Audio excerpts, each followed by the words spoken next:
Nous avons donc vu ce que la foi chrétienne disait de la mort et de l'après-mort. Donc, cette rencontre avec le Christ ressuscité qui nous plonge dans cet amour, un amour qui éclaire et qui discerne, c'est le jugement particulier, un amour qui purifie, c'est le purgatoire, un amour qui comble à l'infini, c'est le paradis, mais aussi un amour qu'on peut rejeter, refuser éternellement, et c'est l'enfer. Et aujourd'hui, eh bien, je vais parler d'un point particulier de notre foi en la vie éternelle. C'est ce que nous disons lorsque nous disons « je crois en la résurrection de la chair ». Mais auparavant, si vous me permettez, je voudrais revenir quelques minutes sur les expériences de mort imminente au regard de la foi chrétienne. Nous avons effleuré le sujet la fois dernière, mais comme il y a eu le film depuis qui a été présenté dans le cadre des rencontres du cinéma chrétien, et puis le dialogue qu'il y a eu après le film, il m'a semblé que ça pouvait être intéressant de revenir dessus. Et donc, je voudrais donner, ce qui me semble, quelques éléments de discernement pour voir, d'un point de vue chrétien, si l'expérience des EMI peuvent comment on pourrait dire ça? Vous voyez bien que l'expérience des EMI, elle est faite de manière assez universelle, quelle que soit la religion, quelles que soient les cultures, etc. Les EMI, donc l'expérience de mort imminente. Et, mais est-ce que nous, avec notre vision chrétienne de la mort et de-delà, est-ce que, en fait, nous pouvons intégrer l'expérience de tous ceux qui ont fait une expérience de mort immédiate dans notre foi chrétienne? Alors, je vais vous donner ce qui me semble être des éléments de discernement. Donc, premier élément de discernement. Vous vous souvenez que dans notre première soirée, nous avons parlé de cette distinction que fait la médecine entre la mort clinique qui est caractérisée par l'absence d'activité cardiaque et cérébrale, avec un encéphalograme plat, et la mort biologique, qui est caractérisée par la décomposition des cellules. Et les EMI se déroulent donc après la mort clinique, mais avant la mort biologique. Et c'est en cohérence avec ce que dit la tradition de l'Église, qui dit qu'entre le dernier soupir et la mort définitive, il peut se passer un temps plus ou moins long. Vous vous souvenez, Marc Robin disait peut-être même jusqu'à 7 heures. L'âme mettant plus ou moins de temps à se séparer de la matière qui composait son corps. Et quand l'âme est complètement séparée de cette matière, eh bien la mort est définitive. C'est la mort biologique pour les médecins et c'est la mort métaphysique pour les théologiens. Et donc vous voyez, les expériences de mort imminente se déroulent dans un état qui correspond à l'état de mort clinique pour les médecins et à l'état de séparation progressive de l'âme et de la matière pour la foi chrétienne. Donc, de ce côté-là, de ce point de vue-là, il y a une cohérence entre ce qu'expérimentent les expérienceurs, vous savez, voilà, c'est comme ça qu'on dit, et puis la vision chrétienne de l'âme. Deuxième élément de discernement. Ce que disent les expérienceurs, c'est qu'ils ont d'abord vécu une première phase qui consiste en une déconnexion de leur corps. Vous voyez, ce que disait le film, tous les témoignages, ils ont l'impression de flotter au-dessus de leur corps, qu'ils voient, par exemple, sur la table d'opération, ils sont sortis de leur corps. Pourtant, alors qu'il n'y a plus d'activité cérébrale, ils continuent de penser, de percevoir le monde extérieur, d'éprouver des sentiments, d'avoir une activité spirituelle. Autrement dit, leur corps est en train de mourir, mais leur esprit continue de vivre. Et très souvent, ils parlent de la conscience qui subsiste au-delà de la mort, mais nous pouvons très bien exprimer cela en termes chrétiens, en parlant de l'âme qui subsiste tout en étant séparée de la matière temporelle. Vous voyez, là aussi, ça rejoint tout à fait la foi chrétienne qui professe l'immortalité de l'âme. Juste de petites précisions quand même, quand on dit qu'il y a déconnexion de l'âme et du corps dans les EMI, encore une fois, à cette étape-là, elle n'est pas complète. Sinon, la personne serait passée définitivement de l'autre côté de la mort. À cette étape-là, elle garde toujours un certain rapport avec le corps. Et puis, deuxième précision, ces décorporations n'interviennent pas qu'au moment de la mort, au moment des EMI. Elles peuvent aussi intervenir lors d'une prise de drogue ou une méditation intense, etc. Et donc cette première phase n'est pas caractéristique uniquement des EMI. C'est juste en aparté. Troisième élément de discernement, la majorité des personnes qui ont vécu une EMI disent qu'elles passent par une deuxième phase. Elles traversent un tunnel qui débouche sur une lumière. Vous voyez, on a l'impression là qu'elles décrivent une sorte d'accouchement, vu du point de vue de celui qui va naître, hein, de l'enfant à naître. Et vous savez que les premiers chrétiens appelaient la mort la naissance au ciel. Et puis, cette lumière qui est au bout du tunnel, ils disent que, dans laquelle ils entrent, ils disent qu'elle est indescriptible, elle est plus brillante que celle du soleil, et pourtant elle n'agresse pas la vue. C'est une lumière, on pourrait dire, surnaturelle. Et là encore, hein, ça consonne bien avec ce que nous dit la foi chrétienne. Hein. Dieu est lumière, dit Saint Jean dans son épître. Et l'Apocalypse dit que dans les cieux, la nuit n'existera plus, ils n'auront plus besoin de la lumière d'une lampe ou de la lumière du soleil, car le Seigneur Dieu répandra sur eux sa lumière. Quatrième élément de discernement, les personnes qui font une EMI disent qu'ils ont rencontré dans cette lumière différents personnages, notamment des membres de leur famille, ou bien de leurs amis qui étaient déjà morts, ou bien des saints, ou bien la Vierge Marie, etc., ou des anges.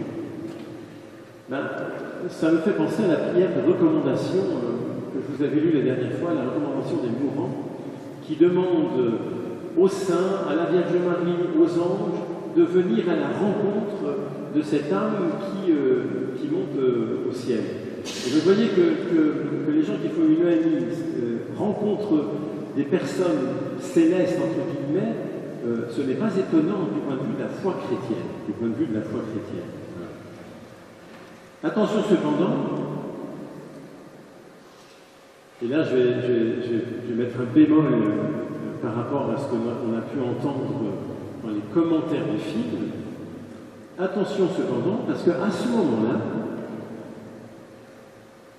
il y a d'autres êtres que l'on peut rencontrer et qui ne nous veulent pas du bien. Ce sont les esprits mauvais. Et ces démons, qui sont des anges déchus, peuvent se faire passer pour des guides spirituels. Et si l'on n'a pas la grâce d'avoir été plongé dans la mort et dans la résurrection du Christ par le baptême, on est plus vulnérable à ce genre de rencontre. Et je voudrais vous donner un témoignage. Je peux en parler parce qu'elle l'a donné publiquement, parce que j'étais jeune prêtre à Guérande, avec le diacre de Guérande, Gérard Perrinon. On avait, avec l'autorisation du vicaire épiscopal du lieu, fait un groupe de dialogue entre des gens qui étaient, disons, du New Age, comme on disait à l'époque, et puis des chrétiens. On était 6 dans le groupe. Et dans ce groupe, il y avait Martine. Martine, elle tenait une salle de sport à Bas-sur-Mer. Et Martine n'avait absolument pas été élevée dans la foi chrétienne, aucune spiritualité. Aucune. Elle a, au cours d'une opération, vécu un coma, on appelle ça coma dépassé, enfin, elle a fait une expérience en tout cas de EMI, et pendant son expérience de EMI, elle a rencontré ce qu'elle appelle des anges. Et quand elle est revenue à elle est retournée dans son corps, quand elle a été réanimée, et bien en fait, elle continuait à voir les anges. Et elle avait des capacités qui étaient des capacités médiumniques. C'est-à-dire qu'elle avait fait dans sa salle de gym un groupe de guérison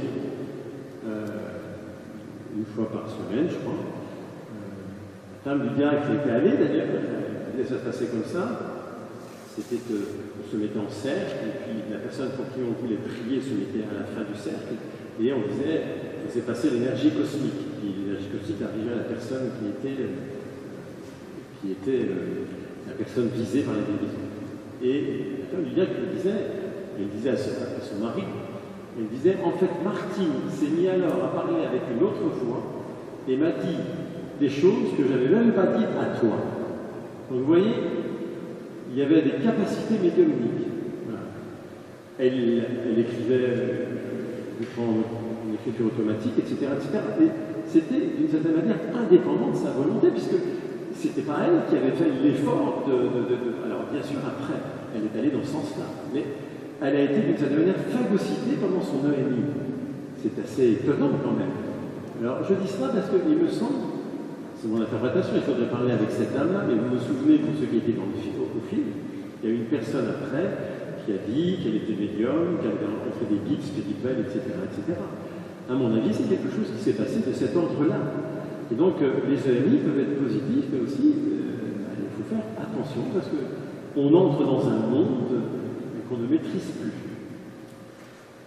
Et là, vous voyez bien qu'il y a c'est d'une certaine manière en cohérence avec la foi chrétienne qui dit que les anges déchus existent et se transforment en anges de lumière, mais c'est dangereux. Cinquième élément de discernement vient ensuite la rencontre de ce que les expérienceurs appellent un être de lumière. À noter que ce sont les expérienceurs non chrétiens qui appellent cet être un être de lumière. Les chrétiens qui font une EMI, en fait, identifient spontanément, tout de suite, cet être de lumière avec le Seigneur Jésus. C'est assez étonnant, mais pour eux, il n'y a pas de doute, c'est le Seigneur Jésus. C'est une rencontre personnelle qu'ils font et qui les comble d'amour, ce qui là encore consonne avec ce que dit Saint Jean dans son livre, Dieu est un. Sixième et dernier élément de discernement, souvent les personnes qui vivent une EMI disent qu'ils ont vu leur vie défiler devant leurs yeux en un instant, avec la conscience vive de ce qu'elles ont fait de bien, mais aussi de mal. Alors peut-être que c'est à rapprocher avec cette expérience avec ce que la foi de l'Église appelle le jugement particulier, dont on a parlé la dernière fois. D'ailleurs, je rapproche cela de ce que disent certains expérienceurs. Certains disent, et il y en a eu dans le film qu'on a vu, il y en a eu un notamment, certains disent qu'ils n'ont absolument pas du tout été enveloppés d'amour, mais au contraire, que leur ennemi a été effrayant. Vous vous souvenez de ce témoignage dans le film, ce monsieur qui disait qu'il était entré dans une solitude totale, et même un moment totalement noir, il n'y avait plus rien, c'était le néant. Et c'était absolument effrayant. Eh bien, je vous lis ce que dit le docteur Tellier dans son livre « Expérience de mort imminente ». Il était à vendre d'ailleurs à la fin du film. C'est ce livre-là. Le docteur Tellier, c'est le docteur qui était responsable du bureau médical de Lourdes pendant tout un temps. Et il dit ceci, à propos de ces expériences effrayantes. Les différentes études faites disent ne pas réussir à déterminer les raisons de ces expériences effrayantes. Ce qui aurait été constaté, c'est que ce ne sont pas seules les mauvaises personnes, entre guillemets, qui rapportent de telles expériences. Peut-être, mais qui connaît le cœur de l'homme? Peut-on porter un jugement extérieur sur les bonnes ou mauvaises personnes? Les divers témoignages font la démonstration que la vie dans l'au-delà n'est pas forcément rose, qu'elle dépend de celle que nous avons vécue sur Terre, rejoignant par là l'expérience de l'enseignement de l'Église. Ne passe-t-on pas un peu vite à côté d'une origine spirituelle? En dépit de leur nature terrifiante et traumatisante, ces expériences sont comme un avertissement de l'au-delà. Les sujets reviennent persuadés qu'ils ont à changer de priorité pour ne pas vivre la même expérience après leur mort. Voilà, quelques éléments que je voulais ajouter à mes propos de la dernière fois sur les EMI, en rappelant encore une fois que ceux qui ont vécu de telles expériences n'ont pas franchi la mort biologique, la mort métaphysique. Et donc que ces expériences peuvent nous parler de ce qui se passe à la mort, mais elles ne nous disent strictement rien de ce qui se passe après la mort. Cela, nous pouvons en parler grâce à la révélation. S'il y a des questions après sur ce sujet-là, je ne suis pas un spécialiste, hein, mais on pourra en discuter. Alors maintenant, abordons le thème de ce soir. Je crois en la résurrection de la chair. Vous vous rappelez du comédien Gérard Philippe. Gérard Philippe est un comédien solaire, j'allais dire, hein, dont la présence sur scène, à l'écran, éclatait. Eh bien, à la mort de Gérard Philippe, sa femme, Anne Philippe, écrivait ceci. « Je t'ai trop aimé pour accepter que ton corps disparaisse et pour proclamer que ton âme suffit et qu'elle vit. Et puis comment faire pour les séparer? Ton sourire et ton regard, ta démarche et ta voix, étaient-ils matière ou esprit? Ils étaient l'un et l'autre inséparablement. » Vous voyez, parce que dans l'homme, on ne peut pas séparer l'âme et le corps, l'esprit et la matière, nous sommes obligés de dire que c'est à la fois l'âme et le corps qui ressuscitent, pas simplement l'âme. Dans un livre au titre sympathique, je crois que je vous ai parlé la dernière fois, « Pourquoi les vaches ressuscitent ?» Voilà, du dominicain Franck Dubois. L'auteur dit que beaucoup de gens préféreraient ressusciter sur leur corps parce que, écrit-il, notre corps est une réalité plus encombrante qu'autre chose. Un corps, ça vieillit, ça perd ses cheveux. Combien de gens préféreraient monter au ciel sans ce lourd fardeau? Une âme, c'est plus sympathique, ça ne vieillit pas, ce n'est pas ça une âme. Et puisque personne n'en a jamais vu, tout le monde peut y aller de sa présentation. En fait, vous voyez, par derrière, il y a une fausse conception des rapports de Dieu avec le monde créé. Et je cite encore Franck Dubois, « Nous admettons volontiers que Dieu puisse agir sur l'esprit humain. On parlera de guérison intérieure, de délivrance. Dieu pardonne les péchés, donne la paix aux tourmentés. Mais dès qu'il s'agit de croire que Dieu intervient dans le monde matériel, c'est-à-dire sur les corps, sur la nature, un doute se lève. Comme si Dieu était trop distant des hommes pour se soucier de leurs problèmes matériels. Comme si, au fond, nous pensions que le monde concret, fait de corps, de chair et d'os, n'était pas digne d'un Dieu purement spirituel. Vous voyez, il y a une manière d'envisager la vie dans l'au-delà qui n'est pas chrétienne parce qu'elle passe sous silence ce que nous disons dans le credo, je crois, en la résurrection des corps, en la résurrection de la chair. Alors nous allons essayer de comprendre ce que veut dire cette expression « je crois en la résurrection de la chair » à partir de 7 questions. Première question. Qu'est-ce que c'est que la chair qui va ressusciter? Mais il faut bien comprendre ce que la Bible entend par le mot « chair », parce qu'il faut prendre le mot « chair » au sens biblique. Pour nous, la chair, c'est mon expression, hein, c'est la viande, c'est la matière organique qui compose notre corps. Pour la Bible, et donc pour la foi chrétienne, ça n'a pas exactement le même sens. Et je vais essayer d'être le plus clair possible. C'est une question un peu complexe, donc voilà. Après, on en discute. Pour me faire comprendre, je prends une image. Imaginez que l'être humain soit un arbre. Les branches, c'est la matière de mon corps, somatique. Le tronc, c'est l'esprit, le psychique. Et les racines, c'est l'âme. C'est ma personne profonde, sans racines, mon être psychosomatique. On ne peut pas dissocier ces 3 éléments. Les racines, c'est l'âme, c'est ma personne profonde. La matière de mon corps sans racine dans mon esprit et mon esprit sans racine dans mon âme. Vous voyez, quand vous regardez un visage, vous ne regardez pas de la matière. Encore une fois, passez-moi l'expression, vous ne regardez pas de la viande traversée par des nerfs et recouverte de peau. Vous regardez une personne qui s'exprime dans une matière corporelle et vous allez lire ses sentiments, voir ses pensées à travers l'expression de son visage. Parce qu'en fait, le corps et l'âme ne sont pas 2 réalités différentes, mais une unique réalité prise sous 2 angles différents. Cette unique réalité, c'est ma personne. mon je, si l'on veut parler comme les philosophes. Mon âme, c'est ma personne dans son intériorité spirituelle la plus profonde, et mon corps, c'est ma personne dans son extériorité matérielle. Et que je parle de mon âme ou de mon corps, je parle toujours de moi en tant que personne. Il faut donc bien comprendre que la résurrection de la chair, ça ne veut pas dire la résurrection des cellules biologiques telles qu'elles étaient intégrées à ma personne au moment de ma mort. Ce n'est pas d'abord cela la chair.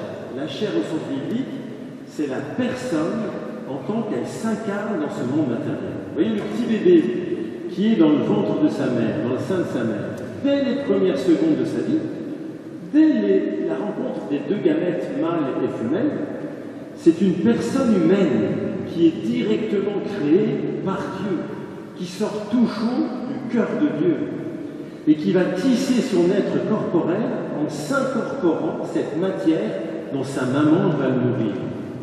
Mais c'est à partir de sa personne spirituelle que va se tisser son corps matériel. La racine du corps, c'est l'âme. Et tout au long de notre vie, notre personne profonde, ce que nous appelons notre âme, ne cesse de tisser son corps à partir de la matière qu'elle assimile par la respiration, la digestion et tous les autres processus biologiques. Si bien que tout au long de notre vie, la matière de notre corps, nos cellules biologiques, se renouvelle sans cesse. Mais notre personne profonde, où s'enracine notre corps, notre âme, elle demeure identique au-delà des années qui passent. Ce qui fait que lorsque je regarde une photo d'un petit gamin de 3 ans, je peux m'exclamer « Oh, mais je le reconnais tout à fait, c'est Gustave, il n'a pas changé. » Si, il a quand même changé, un peu. Mais seulement sa personnalité se reflète à 3 ans comme maintenant. Et je peux le reconnaître en tout le temps. Quand même. Donc, vous voyez bien, la personne, c'est-à-dire la racine profonde, la fine pointe de l'âme, comme disent les mystiques, et bien cette personne-là, elle demeure. Et elle va s'exprimer par mon corps, à travers mon âme, par mon corps. Voilà. Tout cela pour vous dire que le jour de notre mort, notre âme n'aura plus assez de force pour continuer à tisser notre corps dans la matière de ce monde. Elle sera épuisée, à bout de souffle. Elle rendra son dernier souffle. Notre corps alors se délitera, mais notre âme, elle demeurera. Et elle arrivera dans le royaume de Dieu, toute nue, dépouillée de son corps, dans un état de vraie pauvreté évangélique. Elle ne possédera plus rien, même plus son vêtement de chair. Qu'est-ce qui va se passer alors? Bon, on l'a vu la dernière fois. Si notre personne accepte de se laisser saisir par le Christ ressuscité, elle va se laisser purifier par son amour purgatoire, si elle en a besoin. Et lorsqu'elle aura terminé cette étape purificatrice, elle va être pleinement unie au Christ ressuscité, en totale communion avec lui. Et donc, comme le Christ ressuscité, par lui, avec lui, en lui, elle va être remplie de l'Esprit Saint. Mais totalement remplie de l'Esprit Saint. Il n'y aura plus une once de son être qui ne sera pas imbibée d'Esprit Saint, si on peut prendre cette image-là. Et l'Esprit Saint, c'est celui qui donne la vie. Et rempli de ce souffle nouveau, de cette puissance divine et éternelle, notre âme, encore une fois, avec le Christ ressuscité par lui et en lui, notre âme va retisser son corps à partir de la matière de ce monde, un corps qui ne connaîtra plus ni la maladie, ni la mort. Alors vous allez dire, mais si déjà nos défunts se retissent un corps après leur mort, pourquoi ne les voyons pas? Parce que, comme dit saint Paul, leur vie est cachée en Dieu avec le Christ. Tant que le Christ n'est pas venu dans la gloire, le corps de nos défunts n'est pas encore glorieux. C'est un corps humble, inachevé, caché, qui ne se manifeste pas. Sauf permission du Seigneur, les morts ne se manifestent pas dans notre monde. Mais lors de la venue glorieuse de Jésus à la fin des temps, la résurrection des corps de nos défunts, qui étaient cachés jusqu'alors, sera pleinement achevée et manifestée. J'ai déjà dit la dernière fois, mais je dis entre parenthèses, je dis sauf permission du Seigneur, parce que c'est bien, que dans l'histoire de l'Église, il y a eu bien des témoignages de gens qui ont dit avoir vu des vivants du ciel se manifester à eux. Et ce sont des cas qui ne sont pas habituels, ce sont des cas exceptionnels, par permission de Seigneur. On pourra revenir dessus parce que là, je vous préviens, c'était la partie la plus difficile de mon topo. Alors peut-être que j'en ai perdu certains, c'est pour ça qu'il y a une deuxième question, vous allez pouvoir rattraper. Poursuivre. Parce que la question est aussi difficile. Avec quel corps ressusciterons-nous? Celui que nous avons actuellement ou un autre? Ça, c'est la deuxième question. C'est une question que nous nous posons. Comment Dieu fera-t-il pour recomposer notre corps à partir d'éléments matériels qui sont décomposés et disparus? Et ceux dont le corps a été mutilé ou été inachevé, ou marqué par la maladie, est-ce qu'ils retrouveront ce même corps? Une chose est certaine, l'Église affirme que tous, je le cite, c'est le concile du Latran IV, en 1200, je ne sais plus combien, qui disait « Nous tous ressusciterons avec leur propre corps qu'ils ont maintenant ». Comment cela se passera-t-il? N'essayons pas d'imaginer. Nous n'avons aucune expérience du monde de la résurrection future. À ceux qui lui disaient « Comment les morts ressuscitent-ils? Avec quel corps reviennent-ils » Saint Paul répondait à peu près ceci. C'est 1 Corinthiens 15. « Insensé, quand tu sèmes du blé, est-ce que le grain te donne une idée de la moisson qui va en sortir? Eh bien, c'est la même chose pour ton corps. Tu es semé corps biologique, tu ressusciteras corps spirituel. » Autrement dit, c'est bien le même corps, mais totalement transformé, transfiguré par l'Esprit du Christ ressuscité. Ce qui est sûr, c'est, comme je le disais tout à l'heure, la résurrection de mon corps, ça ne veut pas dire la résurrection de mes cellules biologiques telles qu'elles étaient intégrées à ma personne au moment de ma mort. Encore une fois, ce n'est pas d'abord ça la chair. C'est ma personne, la chair au sens biblique, c'est ma personne en tant qu'elle s'exprime dans ce monde matériel. Autrement dit, le fait que mes cellules biologiques se soient désagrégées ne m'empêche pas de ressusciter quand même avec mon propre corps. Par la résurrection, je vais entretenir une nouvelle relation avec le monde matériel. À partir du plus profond de mon être, je vais laisser Dieu me retisser un corps dans l'étoffe de la matière, et comme mon âme sera remplie par l'Esprit Saint, mon corps ne sera plus périssable, il sera glorieux. Et ce sera bien mon corps, pas celui d'un autre, puisqu'il se reformera à partir du plus profond de moi-même, un peu, pour prendre une image, comme un arbre coupé peut repousser à partir de ses racines. Ce corps ressuscité, saint Paul l'appelle corps spirituel, en 1 Corinthiens 15, 42-44. Et il faut bien comprendre qu'il s'agit bien d'un corps. Nous ne deviendrons pas des purs esprits. Jésus dit dans une parabole, nous serons comme des anges. On ne sera pas des anges. Corps spirituel, ça veut dire un corps qui est totalement maîtrisé par notre esprit, par notre âme, et totalement transfiguré par l'Esprit de Dieu. Saint Thomas d'Aquin dit aussi que c'est un corps subtil, c'est-à-dire que la matière de notre corps ne sera plus faite d'une étoffe grossière, mais d'une étoffe extrêmement fine. Certains pensent alors que notre corps sera tellement spiritualisé, éthéré, qu'il nous permettra de communier avec le corps de l'autre dans une sorte de fusion amoureuse. Saint Thomas réfute cette manière de voir. La subtilité ne permet pas, dit-il, à un corps glorieux d'occuper le même lieu qu'un corps ordinaire, mais surtout qu'un autre corps glorieux, comme beaucoup le disent. Autrement dit, nous resterons bien nous-mêmes. Notre corps sera bien le nôtre, dans son inviolabilité, avec sa forme et son identité propre. Son apparence pourra changer, de la même manière que vous voyez bien, Jésus ressuscité, les apôtres ne le reconnaissent pas d'emblée. À ce propos, certains se demandent quel âge on aura dans le paradis. Est-ce que j'aurai un corps de jeune ou un corps de vieux? La réponse de saint Thomas, alors tout ça, c'est quand même des opinions théologiques.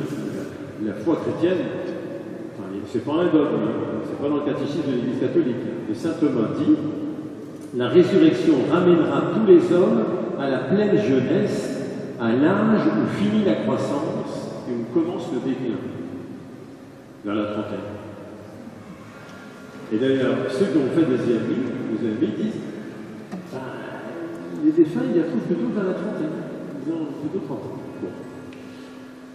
Alors, troisième question, est-ce qu'avec notre corps glorieux, nous mangerons et nous boirons? Ben, en fait, je vais décevoir pour m'en servir. Et alors là, nous quittons vraiment le domaine du dogme de l'Église pour entrer dans les opinions théologiques. Cependant, il y a une raison de répondre oui à cette question. Et cette raison vient de l'Évangile même, et vous devinez laquelle. C'est que pendant les 40 jours qui ont séparé Pâques de l'Ascension, Jésus a mangé avec son corps glorieux.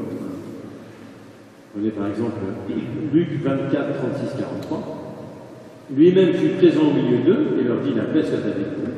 Saisis de frayeur et de crainte, ils croyaient voir un esprit. Jésus leur dit: pourquoi êtes-vous bouleversés? Et pourquoi ces pensées qui surgissent dans votre cœur? Voyez mes mains et mes pieds, c'est bien moi. Touchez-moi, regardez. Un esprit n'a pas de chair ni d'os, pour vous constatez que j'en ai. Après cette parole, il leur montra ses mains et ses pieds. Jésus leur dit: avez-vous ici quelque chose à manger?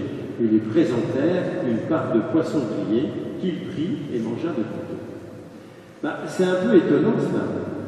Jésus mange alors que son corps glorieux n'a plus besoin de manger. Il ne dépend plus de la matière pour vivre. Il n'en a plus besoin, contrairement à nous qui sommes sur terre. Pourquoi est-ce qu'il mange? Je vous donne l'avis de Fabrice Adjadj, qui est un philosophe chrétien, dans son livre Résurrection, mode d'emploi. Il dit: s'il mange à nouveau, ce n'est plus par dépendance à la matière, mais par assomption. Qu'est-ce que ça veut dire? Ça veut dire que Jésus ressuscité assume tout de son humanité, donc de la nôtre, y compris ce qui lui a servi sur la terre et qui ne lui est plus utile au ciel. Comme pour dire: tout cela a une grande valeur, je ne le mésestime pas, au contraire, je lui donne dans la gloire ses lettres de Christ.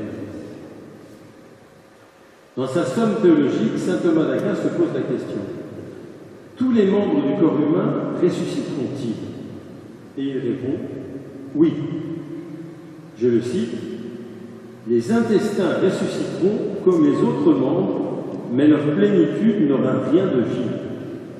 Il ajoute cependant que les actes de la vie animale, manger, boire, dormir, procréer, n'existeront plus après la résurrection.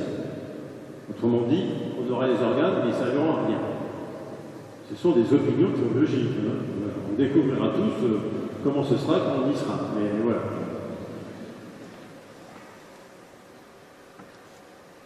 Il se pose ensuite la question, écoutez bien la question: les cheveux et les ongles ressusciteront-ils? Réponse: les cheveux et les ongles sont des ornements du corps humain. Or, celui-ci, surtout chez les élus, doit ressusciter avec tout ce qui peut contribuer à sa beauté. Messieurs qui êtes chauds, vous ne serez plus au paradis. Alors, toutes ces questions peuvent paraître un peu oisives, un peu oiseuses et naïves. Mais derrière, il y a une question qui, elle, est fondamentale. Est-ce que dans la vie éternelle, nous serons déshumanisés? Ou au contraire, est-ce que notre humanité charnelle sera pleinement assumée avec tout ce qu'elle a de bien concret et de matériel? Eh bien, il faut dire que la vie éternelle, ce n'est pas une réalité abstraite, c'est une réalité très concrète. C'est peut-être étonnant de dire ça. On imagine la vie éternelle comme quelque chose d'extrêmement épuré, éthéré, tellement que c'est abstrait. C'est du concret ressuscité, du concret qui est complètement imbibé de l'Esprit de Dieu, mais du concret, voilà, on pourrait dire du matériel, puisque c'est de ça qu'il s'agit. Quand on dit la résurrection de la chair, c'est la résurrection de la matière. Et donc la matière, il y en aura dans le paradis. Voilà. Et moi, ça me réjouit beaucoup, personnellement. Nous ne perdrons pas notre humanité charnelle. Et nous pouvons affirmer cela grâce aux apôtres qui ont vu ce qu'est un corps glorieux en la personne du Christ ressuscité avec sa chair et ses os et qui ont touché ses plaies. Quand Jésus monte aux cieux le jour de l'Ascension, il y monte avec toute son humanité charnelle. Alors, ce qui fait dire au philosophe Philippe Adjadj, d'une manière un peu humoristique, Si l'on nous demande ce qu'il y a au plus haut des cieux maintenant, nous pouvons dire sans rire, au plus haut des cieux, il y a un gros orteil. Oui, parmi les anges, au-dessus des anges, il y a un gros orteil, et même un auriculaire, et puis un genou, et puis un cœur avec son aorte et ses ventricules, et qui réjouissent les chérubins, les 32 dents du sourire du Verbe. C'est ça, un petit bouquin, La Passion et la Résurrection, où il commente une œuvre d'Arcadias. C'est lu avec humour, mais derrière cet humour, il y a une vraie profondeur de foi qui peut répondre à certaines de nos interrogations. Est-ce que dans le ciel, nous pourrons retrouver le visage de nos parents qui ont quitté cette vie terrestre? Est-ce que nous pourrons chanter, danser? Est-ce que nous pourrons, c'est une image, nous asseoir à la table du Christ ressuscité pour converser avec lui, avec ses compagnons d'éternité, comme on le fait après un bon repas qui justement s'éternise? Autrement dit, est-ce qu'au ciel, nous pourrons vivre et aimer avec tous nos sens, avec tous nos traits, non seulement avec notre cœur et notre esprit, mais aussi avec tout notre corps qui va ressusciter? Eh bien, à ces questions, nous pouvons répondre oui. Bien sûr, ce sera d'une manière totalement inimaginable et totalement transfigurée que nous expérimenterons le ciel avec tous nos sens. Pas de la même manière que nous vivons sur cette terre, mais nous l'expérimenterons quand même avec tous nos sens. Et d'ailleurs, l'Écriture nous le dit, lorsqu'elle parle de la vie éternelle, elle nous parle de réalités qui sont saisies par les sens. Dans la Bible, le paradis, c'est un jardin qui fait la joie de nos yeux. C'est un festin qui réjouit notre bouche. C'est une explosion de parfums célestes qui réjouit nos narines.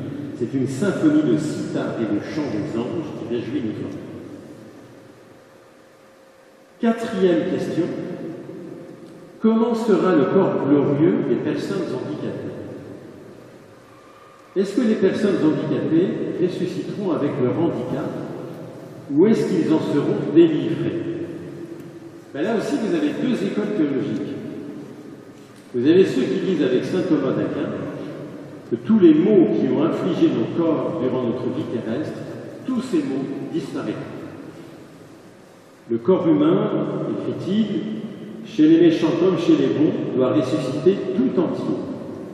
Dès lors, tout défaut corporel et toute difformité conséquente devrait disparaître à la résurrection. Et pour illustrer cette première opinion théologique, je me permets de vous lire un passage de l'homélie que j'avais faite pour la sépulture d'un de mes frères qui était paraplégique. Le livre de Job dit cette parole merveilleuse pour un homme paraplégique. Avec mon corps, je me tiendrai debout. Dominique ne pouvait se tenir debout qu'avec l'aide d'un appareillage lourd et inesthétique. Est-ce que le Seigneur est en train de le libérer de ce qui entravait sa marche? Est-ce qu'il est en train de le délivrer de toutes les misères corporelles qui accompagnaient son handicap? Pourquoi pas? Nous espérons que Jésus lui dit en ce moment: Dominique, lève-toi et marche sur la terre des vivants. Tiens-toi debout en ressuscité. Je change ton deuil en une danse. Et j'imagine Dominique rentrant dans la ronde des saints qui l'accueillent et dansant avec tous les vivants du ciel, Vierge Marie en tête, la danse de l'éternelle joie. La deuxième école théologique, c'est celle qui fait remarquer que le Christ ressuscité, il porte quand même les stigmates de sa passion, les plaies de sa passion. Son corps glorieux n'a pas fait disparaître les marques de son supplice. Et saint Augustin se demande s'il n'en sera pas de même pour les martyrs. Je le cite: « Je ne sais comment notre tendre affection pour les bienheureux martyrs nous fait désirer de voir sur leur corps, dans le royaume céleste, les cicatrices des blessures qu'ils ont reçues en confessant le nom du Christ. Et peut-être les verrons-nous, car ce ne sera pas une difformité, mais une dignité. Non que les martyrs mutilés reparaissent ainsi à la résurrection des morts, puisqu'il leur est dit: pas un cheveu de votre tête ne pétrira. Mais il est dans l'ordre du monde nouveau que la chair immortelle laisse voir les traces des glorieuses blessures, et la place où les membres ont été frappés, mutilés, retranchés, les cicatrices resteront manifestes sur ces membres restitués et non perdus. Et bien qu'alors tous les défauts survenus au corps ne seront plus, gardons-nous toutefois d'appeler défauts ces témoignages de vertu. Vous savez que martyrs veut dire témoins. Ce sont des témoins de la passion du Christ, son amour livré au cœur de la souffrance, eh bien, s'ils vivent le handicap en union avec le Christ qui se livre par amour, on peut dire que les personnes handicapées peuvent être martyrs, c'est-à-dire témoins en ce sens. Et qu'en ce sens, leur corps glorieux pourra peut-être toujours porter les stigmates de leur handicap, stigmates qui ne seront plus des défauts, comme dit saint Augustin, mais des témoignages de vertu, c'est-à-dire de l'amour vécu dans le quotidien du handicap. Ça va, vous êtes pas endormis? Il reste 2 questions encore. 5e question. Est-ce que la crémation est compatible avec la foi chrétienne? Et comme je vous l'ai dit, la dépouille mortelle, c'est-à-dire le dernier vêtement de chair dont s'est revêtue l'âme avant de mourir, ce n'est pas ce qui ressuscitera au dernier jour.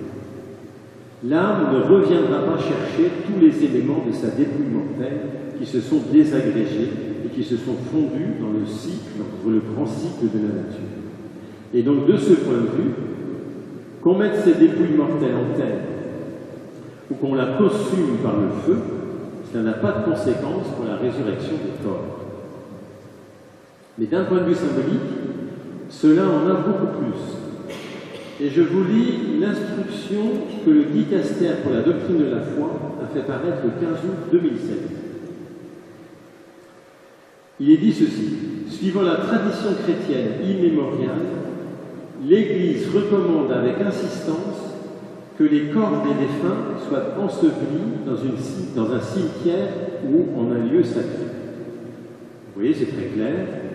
L'Église recommande avec insistance l'inhumation. Et cela pour 4 raisons. Première raison, partager la condition du Christ qui a été inhumé. L'instruction dit, en souvenir de la mort, de la sépulture et de la résurrection du Seigneur. Deuxième raison, rappeler la foi à la résurrection de la chair. L'instruction dit, en ensevelissant les corps des fidèles, l'Église confirme la foi en la résurrection de la chair. Troisième raison, manifester le respect du corps du baptisé qui est devenu temple de l'Esprit Saint. L'instruction dit, en outre, la sépulture dans les cimetières répond de manière adéquate au respect dû au corps des fidèles défunts qui, par le baptême, sont devenus temple de l'Esprit Saint. Enfin, quatrième raison, favoriser un lieu de mémoire. Enfin, la sépulture des corps des fidèles défunts dans les cimetières ou autres lieux sacrés favorise le souvenir ainsi que la prière de la famille et de toute la communauté chrétienne pour les défunts. Cette préférence ayant été bien marquée, l'instruction continue en disant que la crémation, pour autant, n'est pas interdite. Je cite, « Là où des raisons de type hygiénique, économique ou social, et souvent c'est plutôt des raisons économiques, voilà, parce qu'en fait ça coûte cher d'avoir un caveau, etc. Et donc, là où des raisons de type hygiénique, économique ou social poussent à choisir l'incinération, l'Église ne voit pas de raison doctrinale pour prohiber cette pratique. En effet, l'incinération du cadavre ne touche pas à l'âme et n'empêche pas la toute-puissance divine de ressusciter le corps. Elle ne contient donc pas en soi la négation objective de la doctrine chrétienne sur l'immortalité de l'âme et la résurrection du corps. C'est clair. Il n'y a pas de raison doctrinale de refuser l'incinération. L'Église considère... Enfin, ils emploient le mot incinération, il paraît qu'ils n'emploient plus le mot incinération. On parle maintenant de crémation. Mais à l'époque, on pensait que c'était le mot incinération. Et c'est vrai que l'incinération, maintenant, ça va plutôt penser au définitif qu'en incinération. L'Église continue d'accorder la préférence à l'inhumation des corps, car celle-ci témoigne d'une plus grande estime pour les défunts. Toutefois, l'incinération n'est pas interdite, à moins qu'elle n'ait été choisie pour des raisons contraires à la doctrine chrétienne. Mais si pour des raisons légitimes l'on opte pour l'incinération du cadavre, les cendres du défunt doivent être conservées normalement dans un lieu sacré, à savoir le cimetière, ou le cas échéant une église. La conservation des cendres dans un lieu sacré peut contribuer à réduire le risque de soustraire les défunts à la prière et au souvenir de leur famille et de la communauté chrétienne. Pour éviter tout malentendu de type panthéiste, naturaliste ou nihiliste, la dispersion des cendres dans l'air, sur terre, dans l'eau ou de toute autre manière n'est pas permise. Il en est de même de la conservation des cendres issues de l'incinération dans des souvenirs, des bijoux ou d'autres objets. Sixième question, quand aura lieu la résurrection des corps? Au moment où, après notre mort, nous entrons au paradis, ou à la résurrection finale? Et là, je crois que d'une certaine manière, il faut dire les deux. D'une certaine manière, la résurrection des corps advient déjà pour chacun à l'heure où l'étape de la purification de son âme est terminée. Puisque le corps, encore une fois, c'est la relation que notre âme, notre personne profonde, entretient avec le monde matériel.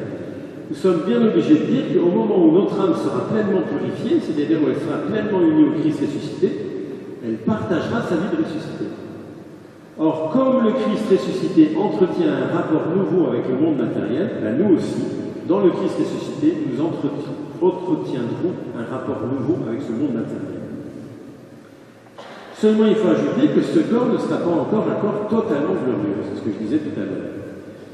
Cette relation au monde matériel restera inachevée tant que la parousie du Christ, c'est-à-dire sa venue dans la gloire, ne sera pas advenue. Quand se passera notre résurrection temporelle, se demandent les catéchistes de l'Église catholique. Réponse, définitivement au dernier jour, à la fin du monde.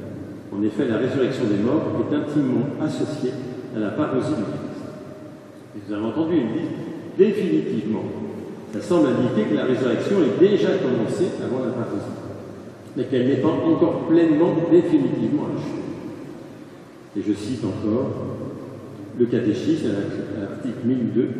S'il est vrai que le Christ nous ressuscitera au dernier jour, il est vrai aussi que d'une certaine façon, nous sommes déjà ressuscités avec le Christ. Unis au Christ par le baptême, les croyants participent déjà réellement à la vie céleste du Christ ressuscité.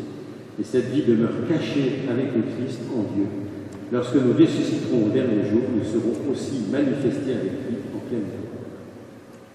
Et enfin, dernière question. Les animaux vont-ils eux aussi ressusciter?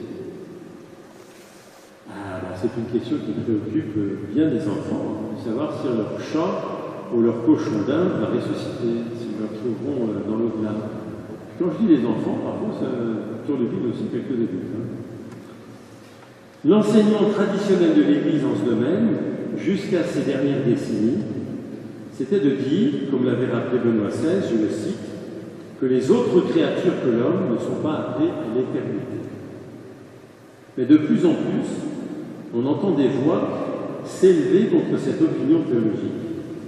Le pape Paul VI lui-même disait à un enfant qui pleurait la mort de son chien, je le cite, « Un jour, nous reverrons nos animaux dans l'éternité du Christ. » Position qu'il avait maintenue dans une de ses catéchèses, je le cite encore, « Les animaux sont la partie la plus petite de la catéchèse divine, mais un jour, nous les reverrons dans le mystère du Christ. » Jean-Paul II rappelait que les animaux, citation aussi de Jean-Paul II, les animaux aussi ont une respiration, un souffle vital, et qu'ils l'ont reçu de Dieu.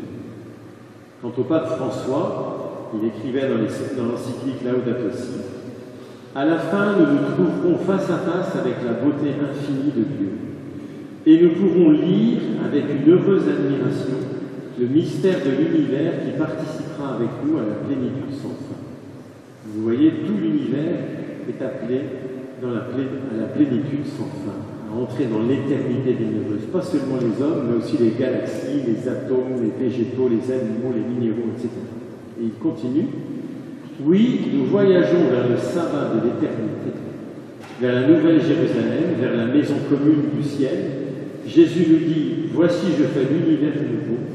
La vie éternelle sera un émerveillement partagé où chaque créature transformée d'une manière lumineuse occupera sa place et aura quelque chose à apporter aux pauvres définitivement libérés.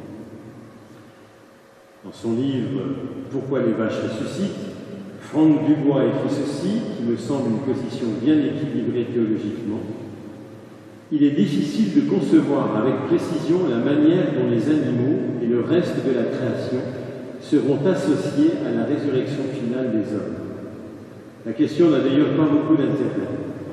On peut retenir toutefois que seul l'homme, à proprement parler, ressuscitera dans et par le Christ. D'une manière ou d'une autre, le reste des vivants et la création tout entière sera associé à cette résurrection. Ce qui compte, c'est de comprendre que la solidarité entre l'homme et le reste de la création ne s'interrompt pas avec la mort et la venue du monde à venir. Amen.